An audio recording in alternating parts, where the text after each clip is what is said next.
radio around the world. Ken, much of our conversation is going to turn on politics or policy in one way or another. Everyone here in our audience knows that over the years you've become increasingly active and involved in politics and policymaking, both as an advisor and as a funder on the local, state, and national level. So I think it makes sense, because it's probably a question for everyone here, for me to ask, to begin, before we get into the details, do you have any political ambitions? That is the out-of-left-field starting question now, isn't that? I've got 3 young children, and I've got a great full-time job. So for the time being, I'm going to stay focused on my family and on my work. But I am involved in politics because, regretfully, that's become such an important part of day-to-day life in America. As you're well aware, I've been involved in supporting a variety of charitable causes for a very long time. And it is heartbreaking to see hard-earned gains wiped out with the stroke of a pen from a thoughtless politician. And so I have become more involved in politics over the years because I'm trying to protect the American dream. I'm trying to protect the opportunity that everyone in this country should have to have a great life, a great education, and to have a life well lived.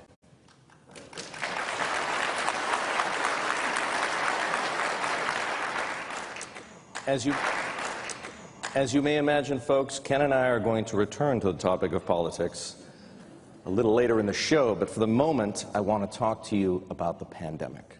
Ken, you've been deeply involved in the fight against COVID-19. You personally lobbied the Trump administration at the very highest levels to fund vaccine development by pre-purchasing doses from multiple drug companies, what of course became Operation Warp Speed, and you pulled levers to push the FDA to speed approval of COVID-19 treatments. How do we beat the virus when only 56% of Americans are fully vaccinated? So let me reframe the question. The great part of working with the Trump administration is you could reason with the individuals who ran our country. And with Operation Warp Speed, it was a very simple concept that spending a few $1 billion without knowing which vaccines were going to work, but to start the manufacturing process before we had FDA approval, would greatly compress time to market. And so if we had a winning vaccine, if we had a vaccine that was going to be successful, we could bring that to Americans far faster than the alternative. And that worked beautifully. The United States really, out of the gate, had a supply of vaccines that was unparalleled in the rest of the large economies around the world. Operation Warp Speed was a home run. And it really goes back to having people in the White House, whether it was the president or Jared Kushner or Vice President Pence, who were able to understand the concepts of real option theory and how to apply that to save American lives. $9 billion was spent, give or take, in Operation Warp Speed. Hundreds of thousands of lives were saved. It was one of the great accomplishments of the Trump administration. And I'm really indebted to my team for having come up with the idea for this strategy that has so impacted our country for the better. Now, having said that, one of the frustrations is that vaccination rates in the United States have plateaued out at an unacceptably low level. You know, if you look at my firm, where we have one of the great biotech investment teams in the world, we're about 98% vaccinated. So where you have the facts, the hard data, the unequivocal, scientific judgment to make a decision and to educate your team around why you should be vaccinated, we saw a voluntary vaccination rate, voluntary, not mandated at Citadel, of 98%. And I think we have fallen short as a country in communicating to our population just how important the vaccines are to change the destiny of this disease if you're infected. You haven't had to impose a vaccine mandate at Citadel, clearly not, if 98 out of 100 of your employees are fully vaccinated. What about everybody else? Do you believe in vaccine mandates? So now that we have FDA approval, we are going to start to face some pretty hard decisions as a country as to whether or not we vaccinate people mandatorily in key jobs. And I think if you're in healthcare, if you're in nursing homes, and if you're in occupations that you're going to touch the lives of others who may be immunocompromised, older in the years, you're going to have to be vaccinated. And then hopefully we'll get an FDA approval, not just an emergency use authorization, but an FDA approval for children in the foreseeable future, which will allow us to mandate vaccines for school-aged children, just as we do for a number of other diseases. This should help to reduce the surface area in which the virus can thrive and reduce the risk of mutations and other impacts that go with the endemic nature of the disease as we face it today. There are people in this room, people watching live around the world who are struggling. They're government leaders and they're struggling with what decision to make. Should I mandate a vaccine? In other words, no jab, no job. Should that apply to, should private employers have that freedom, and should governments be able to do that? So let's be clear. You need to respect, for example, people's religious right to refuse a vaccine.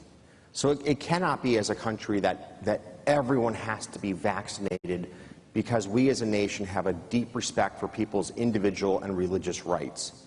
Having put that aside, if we go back to those areas of the economy where people are in frequent contact with others, and in particular with others who would be greatly adversely impacted by the disease, I think the issue of public safety dominates, and vaccination mandates are appropriate in those realms. Again, nursing home care workers, for example. But I'd really like to think that as a nation that we can use, in some sense, our celebrities and our influencers and our politicians and our business leaders to drive home the point that the best decision you can make to protect your health, your loved one's health, and your family's health is to be vaccinated. You know, this will sum it up really well. One of my friends runs surgery for a major hospital chain in the United States. People come in and they're sick with COVID. You know what the first thing they ask is? Can I get vaccinated? That is the single most common question from people who are sick with COVID who walk into one of the major hospitals in the United States. And you're too late.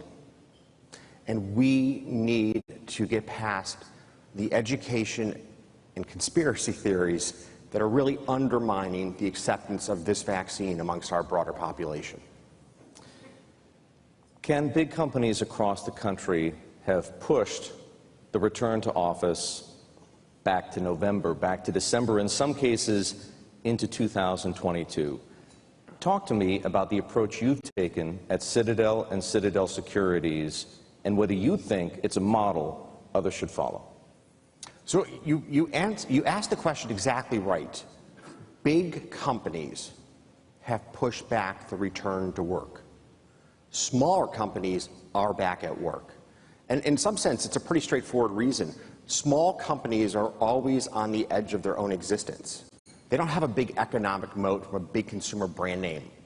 If you're a small business, you're trying to literally make it from day to day, week to week, in trying to realize your dream and to make your business successful. And the productivity hit of being in a remote environment by Zoom, you're just not going to be successful. Your business is just too fragile. And so what we see is a very stark difference in the return to office programs between small and medium enterprises and the large global multinationals. Now at Citadel, we have been 100% back at work since June, and we were at 50% back at work through most of the pandemic. There was that very initial phase where we were shut down like the rest of the country. We were fortunately able to literally build a trading floor in the Four Seasons in Palm Beach, Florida in 5 days, bring 100 and some people down to Florida, and to run a substantial part of the U.S. capital markets from a hotel in the middle of South Florida. And that's a real credit to my team for their engineering ingenuity and their ability just to get the damn job done. And I really appreciate my team members who made that happen. It was incredibly important to the strong functioning of the U.S. markets and equities and fixed income and other assets that we pulled that off. But having said this, if you are early in your career, you are making a grave mistake not being back at work. It's incredibly difficult to have the managerial experiences and the interpersonal experiences that you need to have to take your career forward in a work remotely environment. Work remotely is very good at maintaining the status quo. But the world's not static. Competitive pressures from around the world will put American businesses continually under pressure. The Chinese have been back at work literally from almost the start. They're continuing to evolve at a very rapid rate of innovation. And we are, in many ways, stuck in patterns from 18 months ago because it is so much harder to create and to innovate in a remote working environment. So for our youngest members of our workforce, I'm gravely concerned that the loss of early career development opportunities is going to cost us dearly over the decades to come. That's where I think the biggest hit's going to be in looking forward in America. In other words, working from home has an economic consequence for the country. For the country and for a generation. You've addressed the millennial question. The CEOs I speak to tell me they're also struggling, Ken, with another group of people in addition to those millennials, and that's the top producers, the senior people who don't want to go back to the office. They're just happy, thank you very much, working from home in the Hamptons, or from Palm Beach, or from Aspen, and when they don't go back to the office, those young people whom we've just talked about dragging back in don't get the apprenticeship. You're exactly right. You're exactly right. And this is where leadership matters. This is where, when the CEO being in the office is so important. It's the tone from the top that we're going to get back together, we're going to get back to work. I really wish the President of the United States would make this part of a keynote address. It's time for America to get back to work. And in the meantime,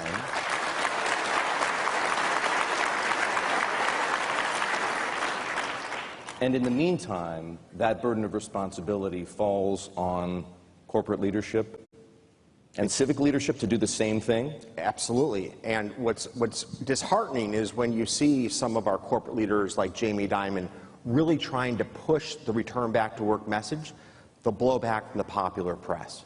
Do you think that's why other CEOs aren't doing what he's doing and what you've just done? Oh, I know it. If you talk to other CEOs, they live in fear of how they'll be publicly persecuted from delivering the straightforward message, it's time to go back to work. So why shouldn't they be scared? They are scared, and that's part of what we're seeing right now. And that's why, again, from a leadership perspective, if our president were to address this really grave concern, I think as a country we'd be much better off. If you look at the UK, for example, the message to the civil service is cut and dry. It's time to get back to work. We need that same message in Washington. We need it for our government workers. We need it for our corporate leaders. We as a country, it's time to get back at it. Ken, there's a huge divide between the camp that thinks the economy still needs more stimulus to fully recover from the pandemic and the other camp that thinks the government has done far too much stimulating already. I think I know what you're going to say, but I'm going to ask you nonetheless, which camp are you in? So I was in the White House in March of 2020, and President Trump was going to put forth, in fact did put forth, the proposal for a tax holiday on Social Security. And I had to point out to the president, the issue wasn't people who were at work. The issue our country faced was people who could not work. The waitress, the hotel staff member, people in the travel industry who just, like literally, a light switch flicked and they were out of work. And we all know the stats of the stunning proportion of our population that has no savings. And it's not a pleasant place to be to disagree with President Trump, but I had to drive home the point. We needed to get checks in the hands of Americans as fast as we possibly could who had lost any ability to maintain their basic needs in life.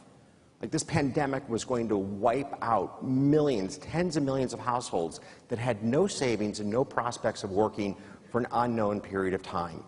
And I take my hat off to Washington for moving quickly on the first stimulus package, where we got those checks out the doors to American families and we protected people's ability to have the basic needs of life addressed. Now, this has grown and grown over time to just a plethora of programs that have ultimately destroyed the incentive to work. You and I both know of the number of people today, or until recently, who are making more money on the pallet of government handouts than they were in their full-time employment. And that's crippled the supply chain in America. A real-life tangible example, I was at a restaurant in the northern suburbs of Chicago with one of my friends who's actually in the audience. And we'd ordered dinner, and the owner came out after an hour, a Hispanic man, incredibly, you could just feel the emotional angst. He's like, I am so sorry that you're having such an awful experience. We hadn't even complained. But he just knew that things weren't right. And he goes, this should be a great moment for my business. I can't hire people and I can't keep people. And just the anguish in his face was heartbreaking. And that's what so many small businesses are facing today in America. It's so hard to find people to come back to work, to do the jobs that we need to have done, whether it's working in the energy industries, it's delivering products and packages, it's being in manufacturing facilities, making goods and services. We're struggling to find, we have 11 million open jobs in America. We're struggling to find people willing to do them. How does that get fixed, Ken? Is it simply a matter of turning off the fiscal tap and turning off the monetary tap?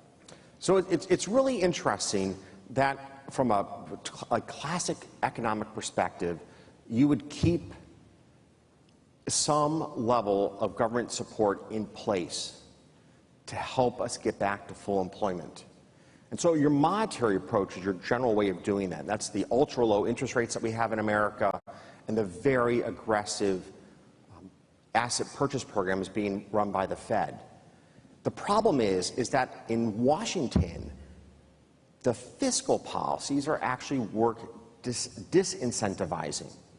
So we're undermining all the work that Powell and team are doing at the Fed by creating so many incentives to not work.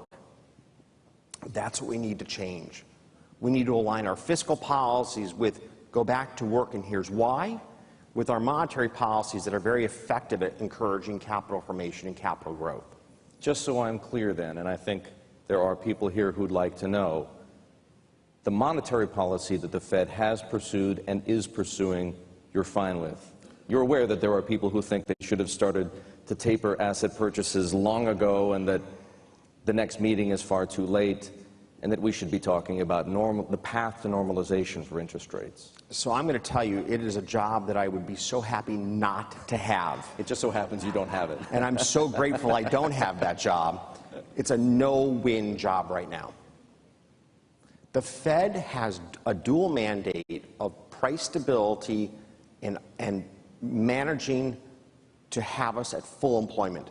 That is the only mandate of the Fed, price stability and full employment.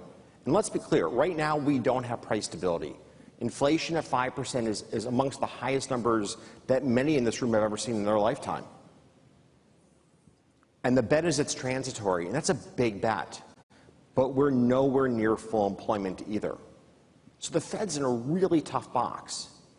And the challenge is the Fed has to take the regulatory and fiscal policies of Washington as a given.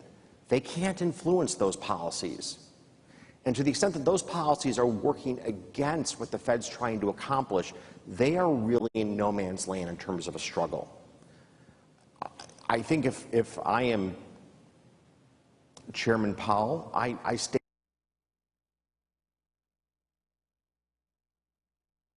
They are really in no man's land in terms of a struggle.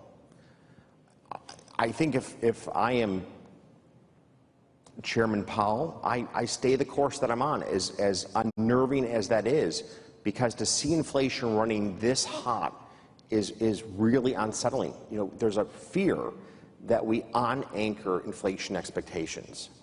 And if that happens, we're going to have to go from an ultra-low interest rate environment to a much higher interest rate environment very quickly, and that will unquestionably plunge us into a recession.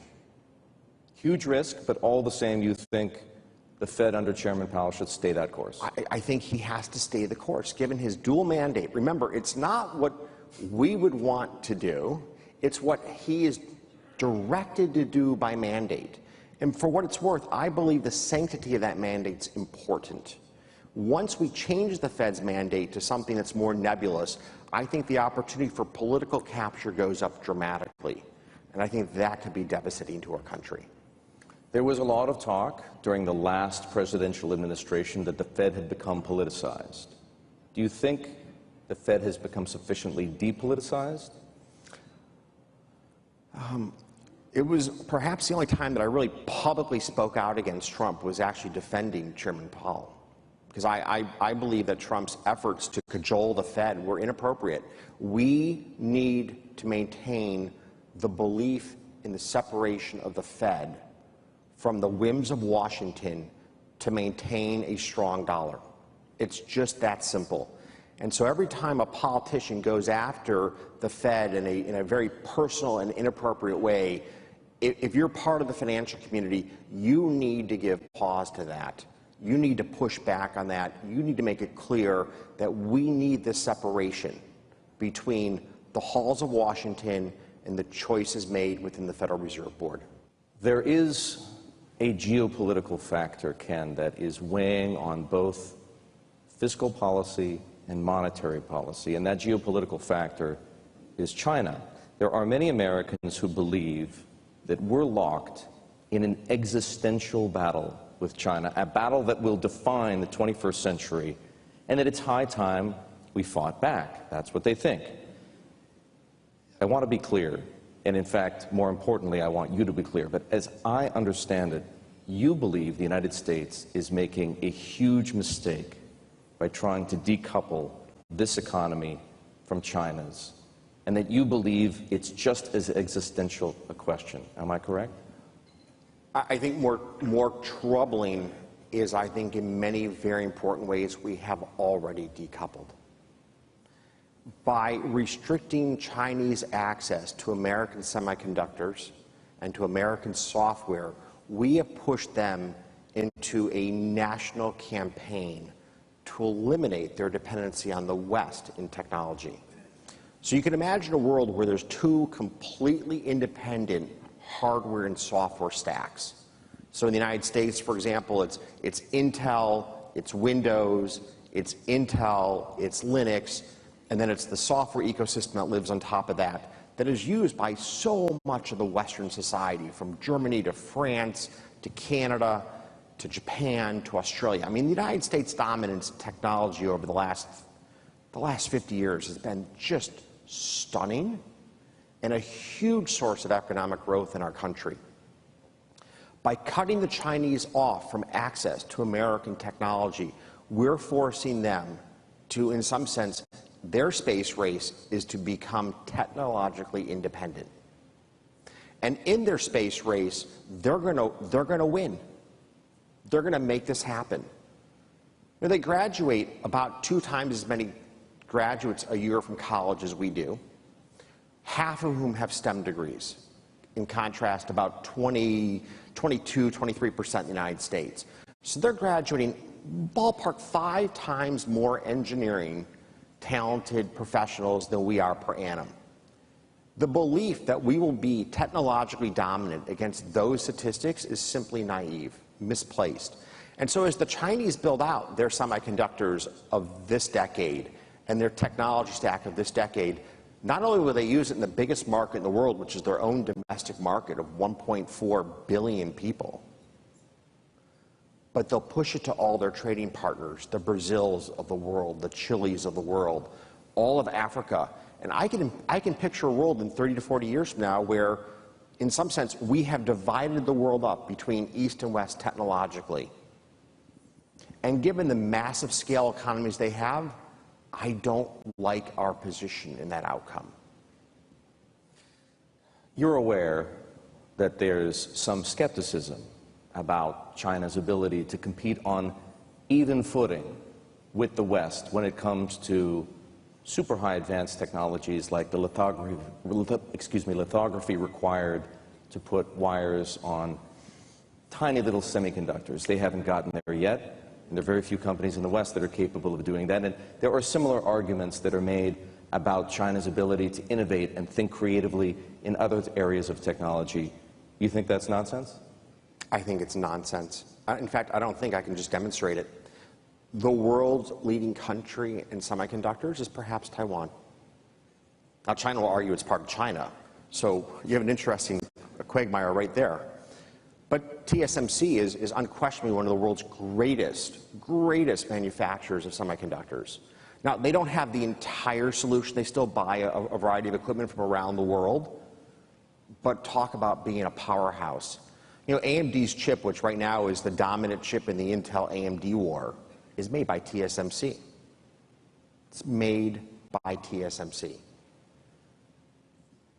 And going back to my point earlier, China views Taiwan as part of China. There's no way they will be technologically impotent compared to America over the next 20 years. They will get there one way or another. Ken, what do you say to Americans who are angry that engagement with China until now has been on China's terms? And partly, if not largely, as a result of that dynamic, the United States has lost some of its technological superiority. What don't they understand about China? Well, I think there's actually a far more troubling part of this story. So first of all, let's go back to the theory of the case. China is going to evolve towards capitalism. The United States embraces that transformation wholeheartedly because our theory of the case was as they became capitalistic, they would embrace democracy. And we were clearly willing to leave value on the table for the Chinese to accelerate that journey, because to have the most populous country in the world be part of the Western ethos of democracy is incredibly strategically important. And it's a much better outcome than facing, for example, the dynamic that we faced between us and the Soviet Union for 50 years post-World War II. Right? Which path would you pick? You want to bring them into our sphere of thought, and our belief was that them becoming capitalists would inevitably bring them into being a democracy.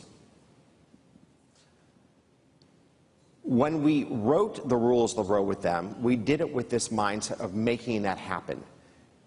Now, let's take a step back. Unquestionably, the American consumers writ large won huge. China became a huge source of goods that we consume in the United States at an incredibly low cost. I mean, a giant consumer windfall for Americans. You walk into Walmart, I mean, just flip everything over. Made in China, made in China, made in China. The challenge that we underestimated was how devastating this was going to be to small towns that would have a single factory that would shut down as its manufacturing was moved to China. That was the giant policy error that I think we all underappreciated. Wasn't how it was going to impact New York City or Chicago or LA, but how it was going to impact a small town in upstate New York or Michigan or in Ohio who lost jobs that would never be replaced to China. That was a terrible policy miscalculation, not done in bad faith, but we didn't have the training or the relocation strategies to help people get back on their feet. And so a substantial number of Americans really felt the brunt of this policy in a way that was not appreciated, I think, in the halls of Washington again or by economists at the time. And we've been slow as a nation to respond to that. So, you're willing to bet, you just said it a few moments ago, on China's ability and China's will to compete. Are you willing to bet on America's ability and will to compete? We need to get back to our core values if we're going to win. What does that mean? That means that our children in school need to be taught the virtues of competition and of winning. They need to be taught the virtue of earned success. It can't be that every time a race is won, there's 2 gold medal winners.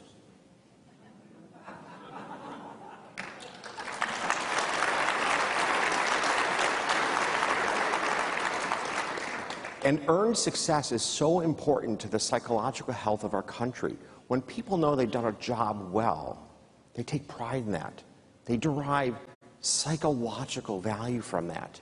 You know, if you look at the United States, amongst our children, 1 in 10 suffer from severe depression. I mean, it's incomprehensible to me that 1 in 10 children in our country are severely depressed. And this, I think, traces back to a loss of meaning in life.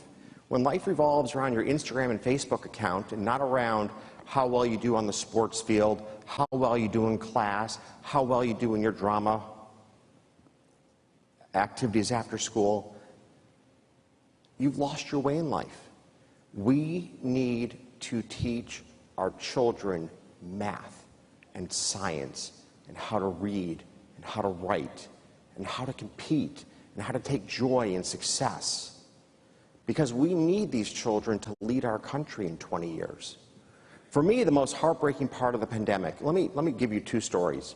Number one is, why haven't we brought the scientists from Moderna and Johnson & Johnson to the White House to recognize them publicly for their unbelievable accomplishment of developing a vaccine in a year? These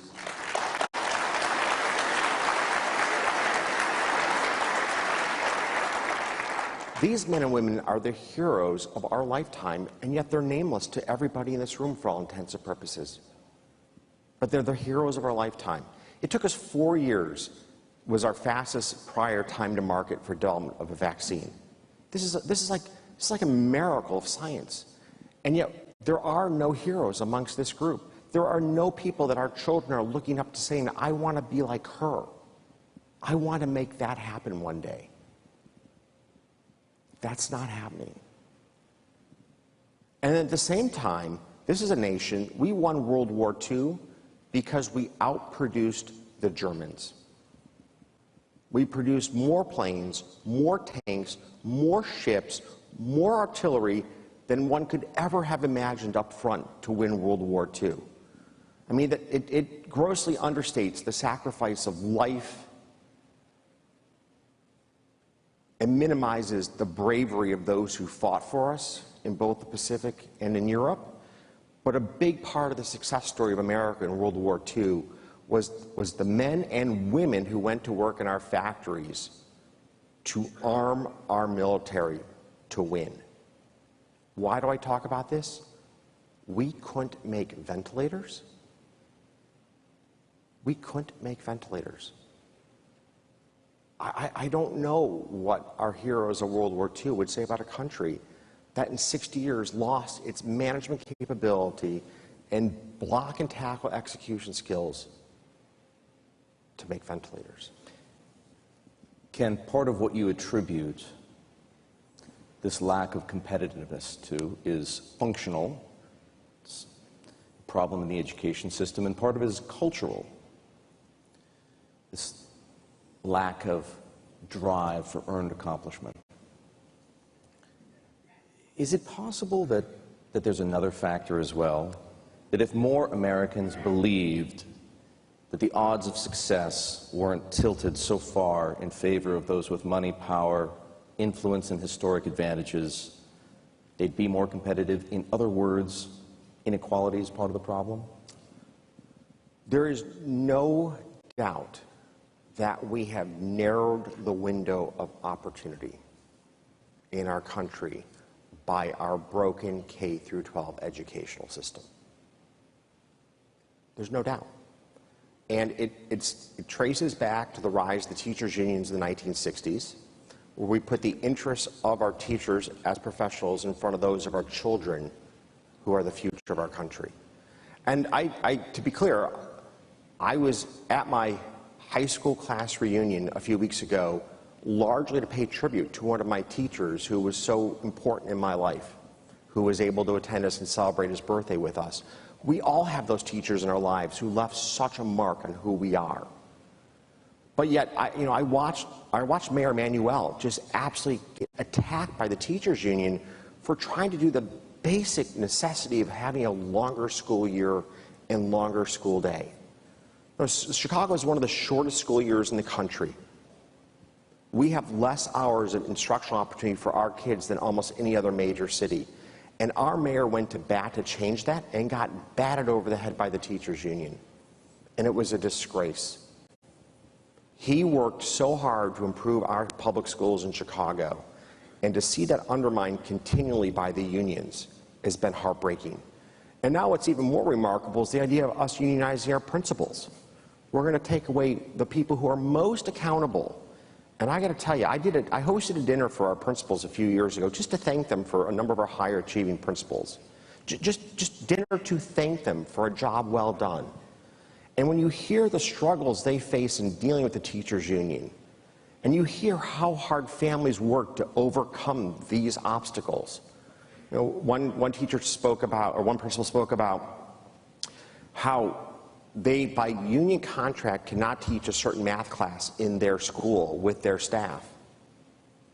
And the parents have a carpool to come pick up children to take them from one school to another school for an hour of instruction and to bring them back. I mean, this is just an absurdity. Ken, I want to remind those who are just tuning in outside this room that we're speaking with Ken Griffin. He's the founder and CEO of Citadel and Citadel Securities. Ken, turning the focus back again to government, if you will, and fiscal policy, where do you agree and where do you disagree with President Biden's economic agenda? Well, one thing is he has such an expansive agenda. There's plenty to like and there's plenty not to like. There are a few things that he has spot on right. We need to reduce regulatory requirements that make it difficult for people to have careers. You know, a number of states, for example, have just absurd requirements to be a hairdresser. It diminishes opportunity. Going back to your earlier point, people want to have a chance to get ahead. Why we have so many states that have so many antiquated rules designed to protect trades from new entrants is beyond me. President Biden has that spot on right. He has it spot on right that non-compete agreements that prevent people in low-skilled service jobs from moving from one employer to another should be prohibited. He's absolutely right. Protecting intellectual property is really important, but stopping a house cleaner from going from one hotel chain to another is disgraceful. He's got that spot on right. The core infrastructure bill passed by our bipartisan leadership in the Senate, that's really needed infrastructure for America, for roads, for airports, to help to address the digital divide that exists in America. Huge supporter of that legislation. It helps to tear down the barriers to getting ahead. Spot on right. The $3.5 trillion spend fest, thank God for Senator Manchin.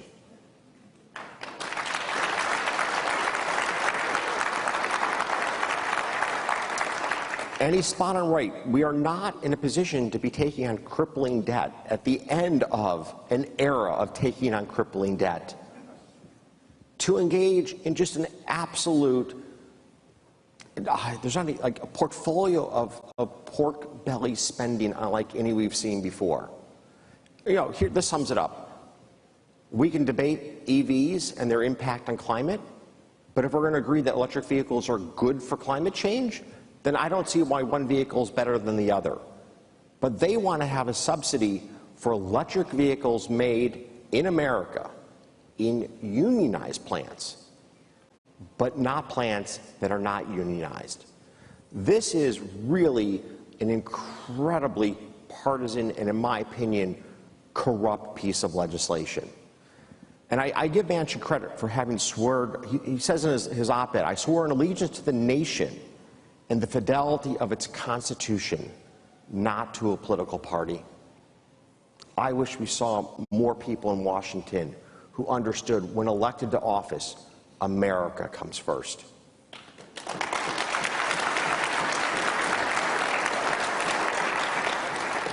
Ken, it appears the federal government is going to have a bigger problem on its hands than whether to pass the infrastructure bill or whether to pass the spending bill far sooner, and that has to do with the possibility that in days from now the United States will breach the debt ceiling and technically, if you will, default. What if that happens?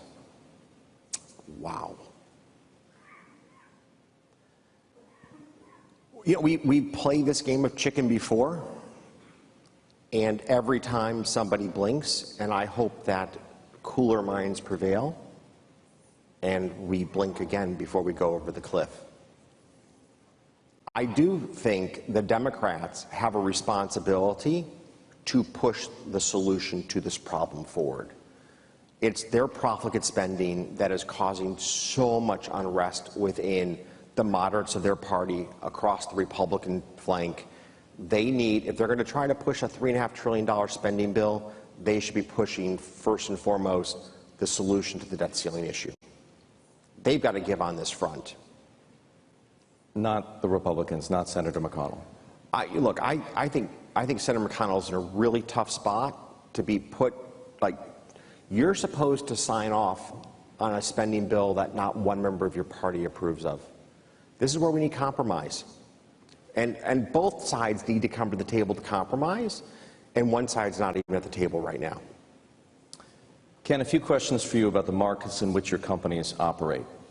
Citadel Securities is at the center of the debate over so-called payment for order flow, or buying the right to execute buy and sell orders from brokerages such as Robinhood or Charles Schwab. And it's one of the reasons that you had to testify before Congress over the GameStop situation earlier this year. To those uninitiated, payment for order flow is why retail investors can effectively trade for free.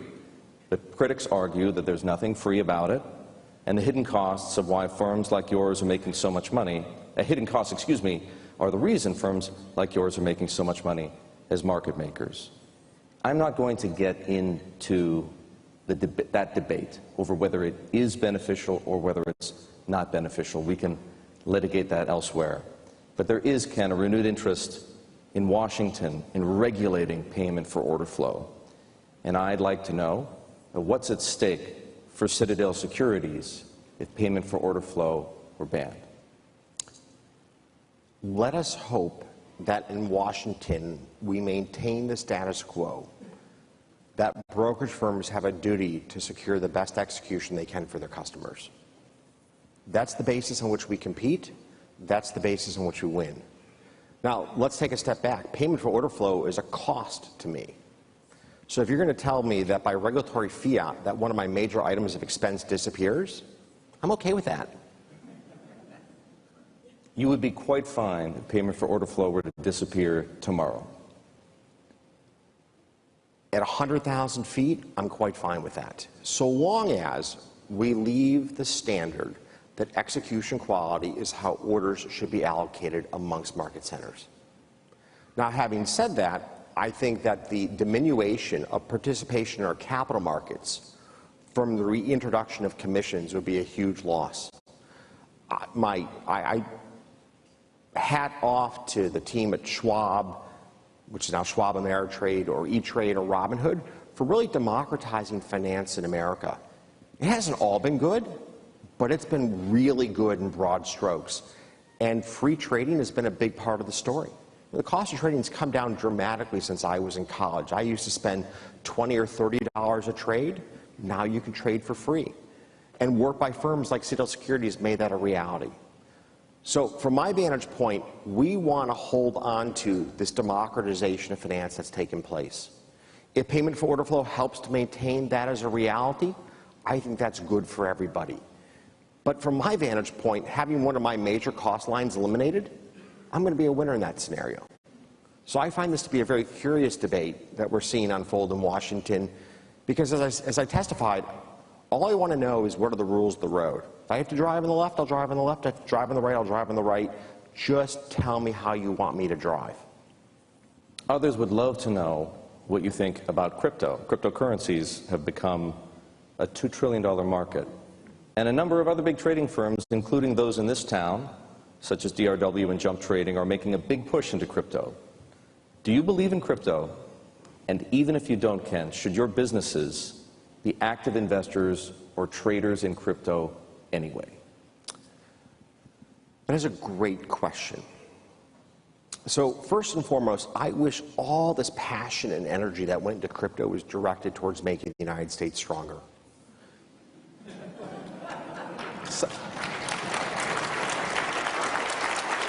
I mean, let's face it, it's a jihadist call that we don't believe in the dollar.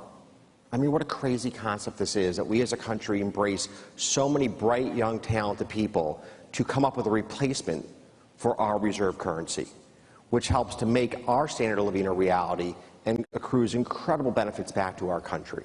Let's replace the dollar as the global reserve currency with Bitcoin. That's a brilliant idea. By the way, let's go ahead and build several hundred new power plants that produce an unbelievable amount of carbon to make that dream a reality. I think I maybe just told you how I feel about crypto. No, could you please be a little more explicit? So I will have so much hate mail in my inbox and on my Twitter account in about 30 minutes, I can't count it. But we don't trade crypto because of the regulatory uncertainty. We often make markets in companies whose business models I don't really have fondness for, because one of our jobs as a market maker is to meet the liquidity demands of American families that want to invest in X, Y, or Z.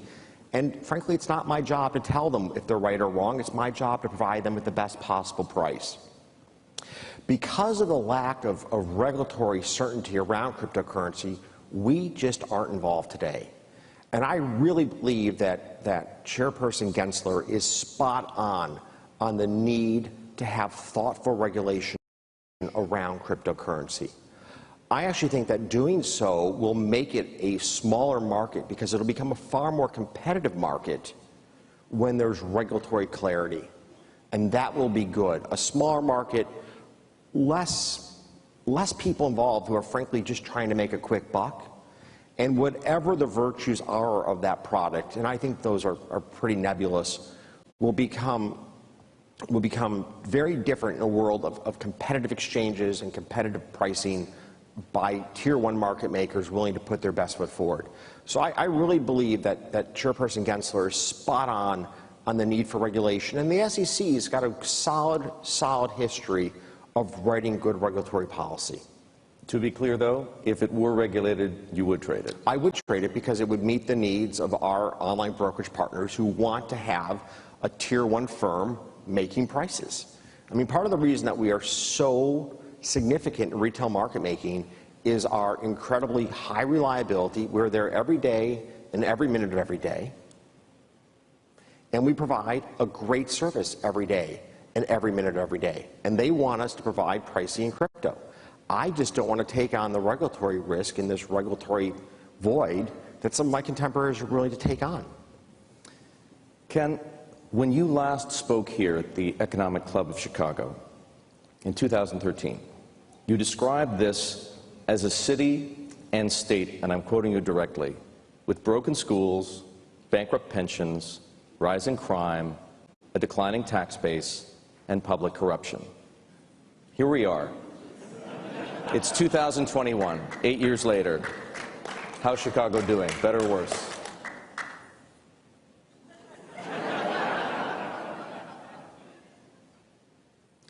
No, I can't believe I actually gave that quote because the bottom line is it's even worse. It's even worse.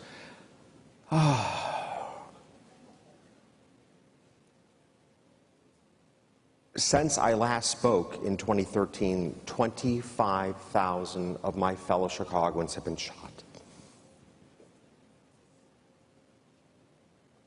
And it is a disgrace that our governor will not insert himself into the challenge of addressing crime in our city. It is a disgrace.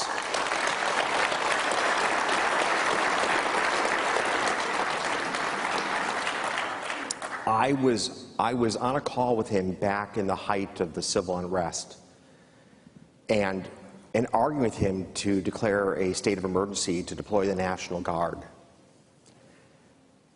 Now, the governor and I don't really get along very much, as you might imagine, given some of the ballot initiatives that haven't gone his way. But I told him to deploy the National Guard, and he goes, it won't look good for there to be men and women on Michigan Avenue with assault weapons. If that saves the life of a child, I don't care. And he doesn't care.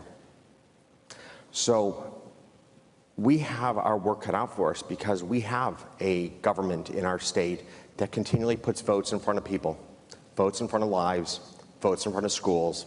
And we need to start to take the state back inch by inch from people that put their politics first and put our people second.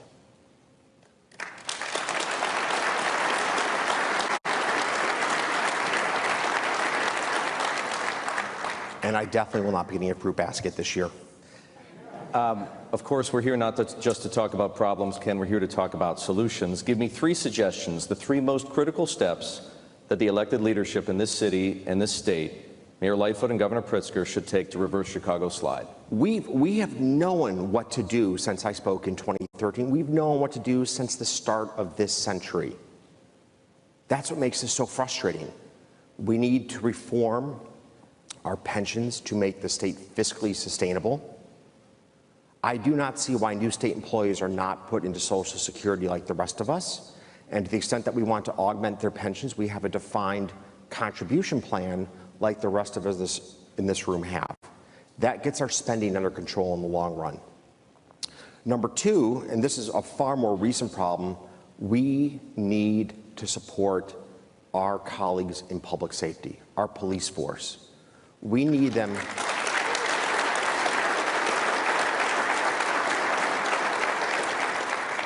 We need our police officers to know that they are also entitled to the benefits of being an American citizen, that you are innocent until proven guilty. It's incredibly hard to do your job as a police officer if the moment you have to protect yourself, you have to wonder, will you go to jail? Will you lose your job? Will you be publicly persecuted and humiliated before any of the facts come forth? And that's where you are as a Chicago police officer today, and it's just wrong. Now, this is no excuse for the acts of police brutality that have taken place in our city and across the country. But we need our police officers who have our backs on the street to feel like we have their backs in doing their job.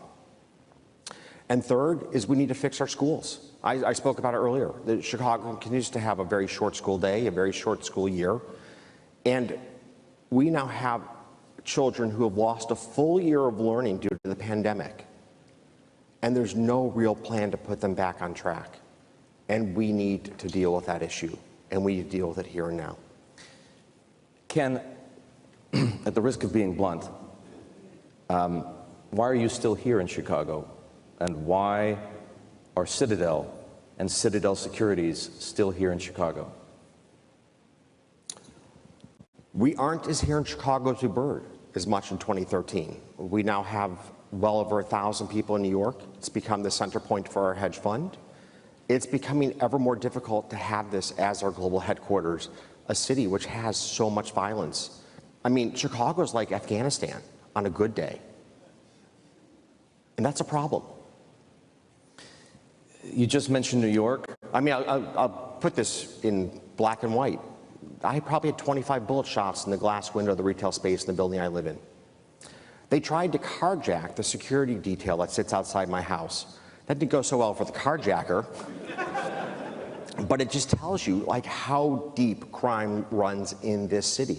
There is nowhere where you can feel safe today walking home at 9:30 at night. And you worry about your kids going to and from school. That's no way for our city to exist. And it's really hard to recruit people to Chicago when they read the headlines, they know the facts. I can't look people in the eye like I did 20 years ago. 20 years ago, this is a great place to raise a family. This is a great place to call home. And I could say that with a genuineness that resonated with people, and they would bring their wives and children here, or their husbands, as the case may be. I can't give that same speech today. I can't in good conscience. So for how much longer is this the global headquarters for Citadel? It's probably measured in years, not decades, if we don't change course. You mentioned the jobs you created in New York. And that's because, I presume, New York offered something of an antidote to the dysfunction you've just described in Chicago. Do you still believe as strongly that New York is the antidote? You guys need some new medicine too, because some of the same problems that we have faced is now unfolding in New York. And I hope that the new mayor-elect will understand that when they look across the country and see what's happened in Detroit or here in our great city, the path New York's on is a scary path. And this is where Giuliani and Bloomberg get so much credit. In cleaning up crime, you can have a great global city.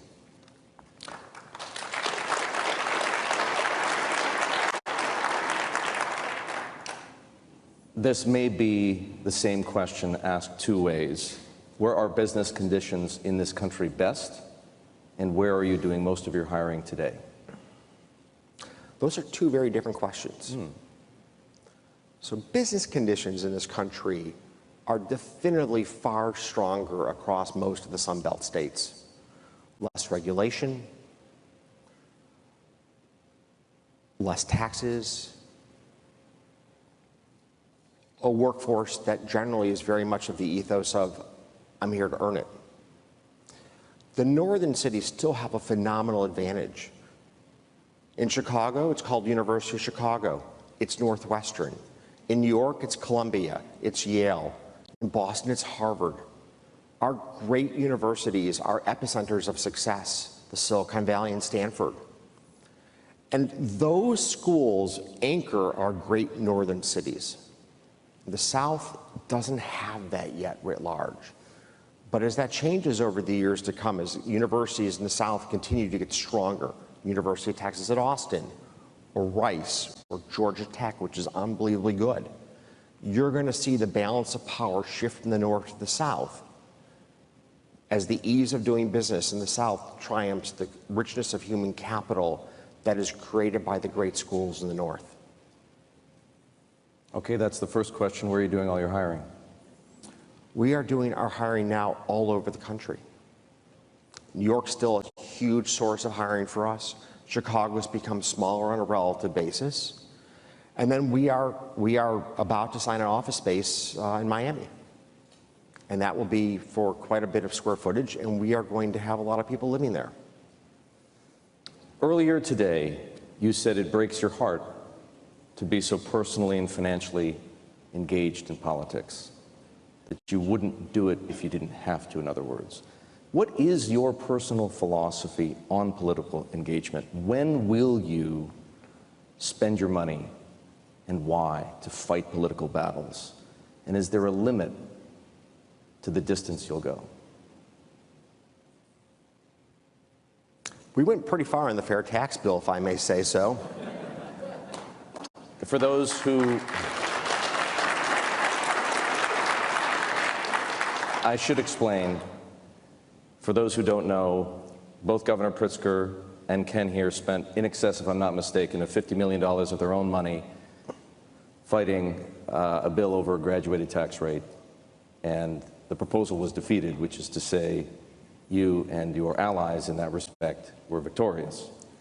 We resoundingly defeated the governor, and we did for one simple reason. And resounding is the right choice of words, too. He's not coming for just the rich, he's coming for everybody. The graduated tax bill in Illinois was just another mechanism to take more money from the hands of hardworking Illinois families and put it into the corrupt coffers of Springfield.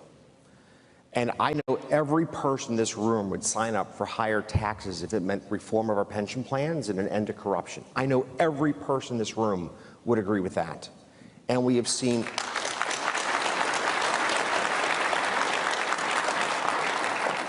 And I met with the governor on this very issue, and he talked about taking $50 million out of the IT budget.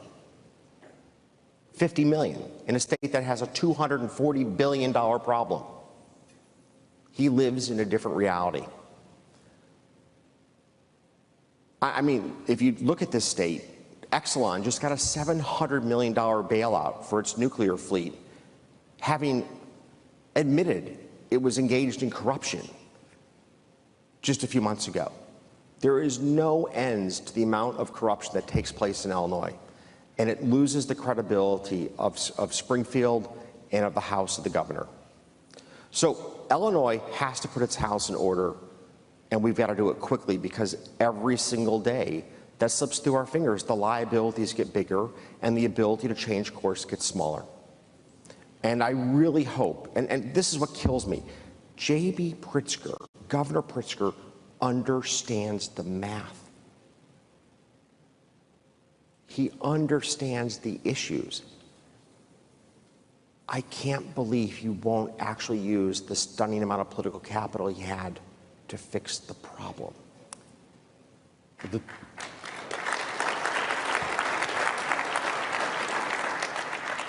truth of the matter, of course, Ken, is that for the time being and for all intents and purposes, the Democratic Party controls politics in this state, in this city. What is the future for that party, and who will you support in the race for governor? So that's unclear at this point in time. We're at the early days of the race. And to be clear, the Democrats have had, I mean, Rahm Emanuel in his office had 4 photos from his days in the White House administration. 4.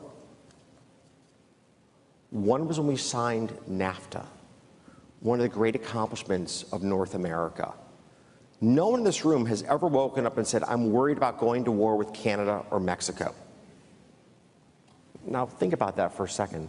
How many countries in the world can you say the citizens of that country have never had that fear?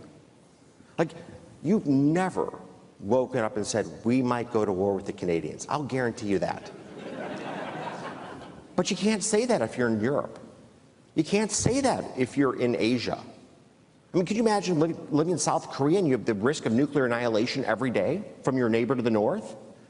So in Rahm Emanuel's office, NAFTA, welfare reform.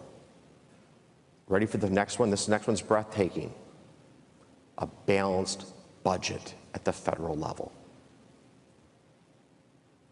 We've had great leadership from the Democratic Party over the years on important issues. It's not just one party can do this and the other can't. It's about the leadership in the party fighting the fight for what's right. This is where President Biden has to hold the line against the socialist wing of his party and reject the $3.5 trillion stimulus bill. He knows.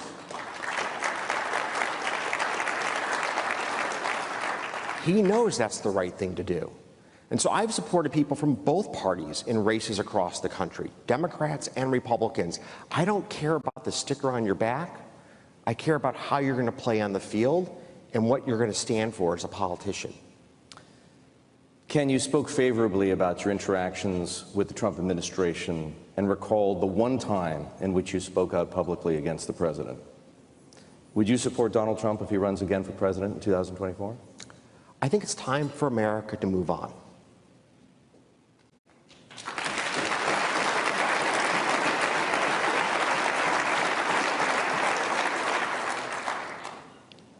The 4 years under President Trump were so pointlessly divisive, it was not constructive for our country. And I never actually financially supported the president. He called my office, or not he, but one of his fundraisers did, one of his very senior fundraisers who I knew. And I opened with, I grew up in South Florida. And I found it incredibly offensive as attacks on the Hispanic community. Because in South Florida, when you grow up there, those are the people that build your houses, they serve your food at restaurants, and they were my teammates on the soccer field. And I was so appalled by his willingness to play identity politics that I was never willing to support him. Now, his economic policies, by and large, were pretty damn good for America. But his willingness to attack people on the basis of where they came from or the color of their skin was completely inappropriate, and we need to put that chapter in American history behind us.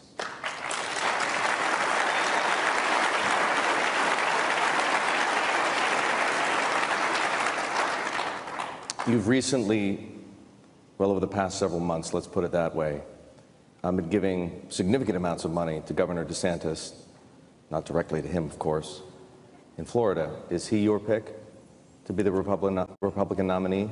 We'll see how Governor DeSantis traverses the next year as governor before we'll come to a conclusion.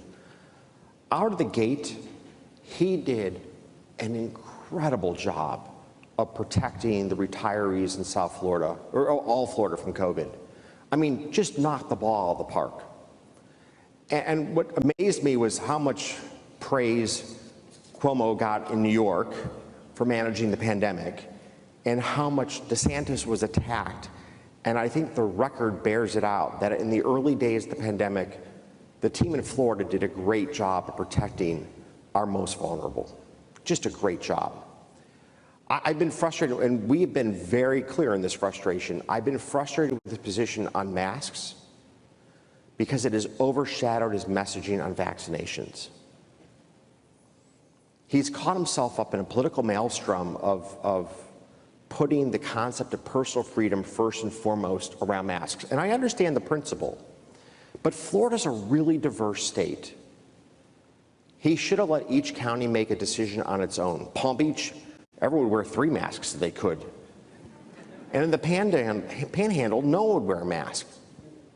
Florida is like a microcosm of America, and he should have respected the passion that this issue would have had amongst his citizens.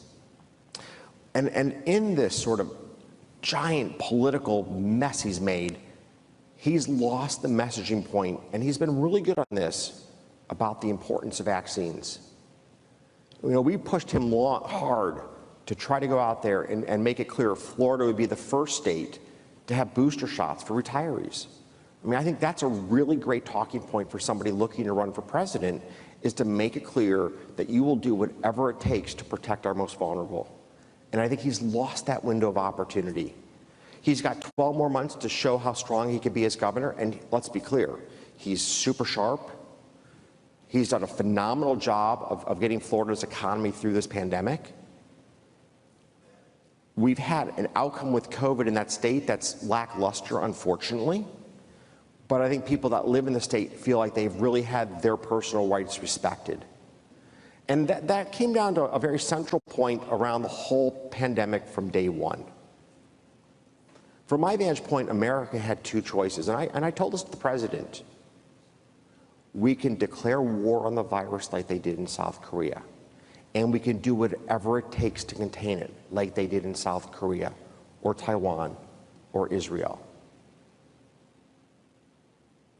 Or we're going to have to accept that we're going to look like some form of Sweden, and with that goes the significant cost of life. And we never picked a path in America, in some sense got the worst possible outcome you could ever get by not picking a path. We got the economic damage of having no strategy and a loss of life that wasn't meaningfully different than Sweden. But holistically, our country wasn't willing to declare war against COVID-19. One of the areas that we funded right out of the gate was for contact tracing for cell phones to mirror what they were doing in South Korea. And the pushback from big tech was like getting slammed by a tidal wave. It doesn't fit the marketing motto of privacy.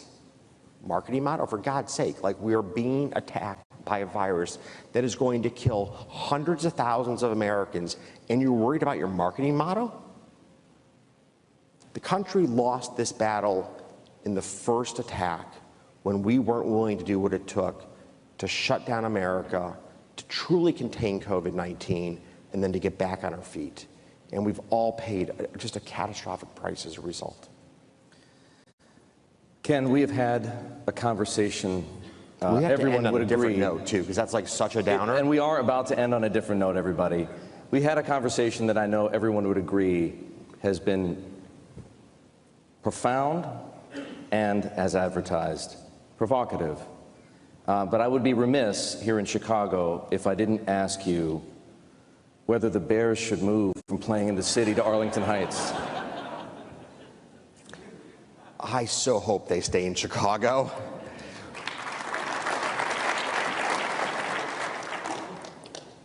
I see it as I lose my friends one by one from this great city. It's really strange to be home on a Tuesday night and not have somebody to call to go to dinner with. But that's the reality that I live in. I can't tell you how many of my friends are now holding in their wallets licenses from Florida, from Colorado, from Wyoming, from all over the country other than Chicago. And the combination of crime and a state tax that's incredibly higher than most states, people just don't want to call this home as they get older. And so not only are we losing a generation, and a really important generation of business leaders, we're losing the wisdom that goes with that community. And that wisdom is not just in the form of mentoring young professionals. And in this room is Andy McKenna. And I remember when I was in my 30s, Andy took me out to lunch. I'd never met him, to talk to me about the rich heritage of this city, where the baton is passed from one generation to another in terms of civic responsibility and duty. It was an incredibly touching gesture and moment. And he made it really clear that as an up-and-coming business leader, there are high expectations of how you will impact the city we live in. But as we lose our fellow Chicagoans like Andy McKenna to other places in this country, we lose that ethos of what has made Chicago such an incredible success story. And I'm gravely concerned about that. You cannot replace the wisdom that they impart on the people that follow behind them. Ladies and gentlemen, Ken Griffin.